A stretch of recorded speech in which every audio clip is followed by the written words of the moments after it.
ça fait de cela 4 ans que je suis dans le domaine de la banane plantain. D'abord, quand je suis arrivée à Zadier, en 2020, j'ai travaillé d'abord chez un pionnier de la banane plantain qui est bien connu en Côte d'Ivoire et sur le plan international, M. Kanga Albert. J'ai travaillé chez lui comme employé en plein temps et je m'occupais aussi de la pépinière. Il m'a dit, mais est-ce que tu as une formation dedans? J'ai dit non, je veux venir, vous allez me former et vous allez m'employer. Il a dit, bon, ok, viens.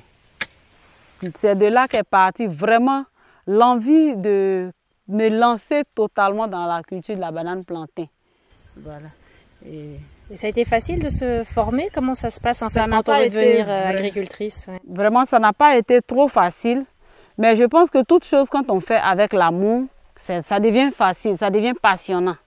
Voilà. Quand je dis que ça n'a pas été facile, parce qu'il faut se dégager, avoir beaucoup de temps à consacrer à l'activité. Je partais au travail comme ça chez M. Kanga Albert. À 7h30, j'étais déjà au travail. Souvent, on descendait à 15h. Souvent aussi, quand il y avait récolte de bananes, on pouvait y rester jusqu'à 18h.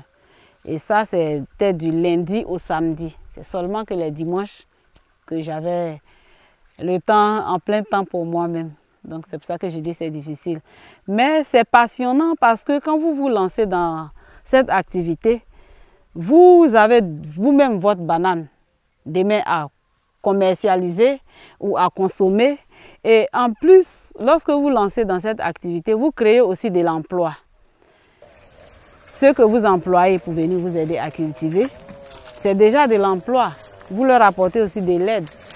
Donc, et puis moi, je vois aussi qu'en faisant cette culture, je lutte aussi contre la famine. Au début, juste après mes études, je me suis lancée dans la coiffure et le commerce.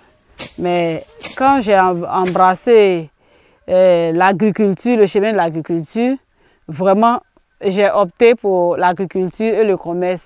Et j'ai laissé carrément la coiffure. Au point où mon matériel de coiffure qui était en magasin, j'ai tout fait cadeau. Parce que dans l'agriculture, j'ai vu que je m'en sortais beaucoup. Je me faisais beaucoup de relations, beaucoup de contacts. Et puis j'apportais aussi beaucoup de joie à différentes personnes. Voici ma collaboratrice, Madame Bailly Émilie. Aujourd'hui, quand elle vient m'aider, par jour, elle a quelque chose qu'elle reçoit. Et ça aussi, ça l'aide dans ses dépenses aussi. Certains m'ont encouragé. Par contre, certains aussi m'ont dit non, n'y va pas, parce que c'est ma petite soeur. Mes petites soeurs, elles ont dit non. Après le décès de notre maman, moi, elles m'ont prise comme leur mère.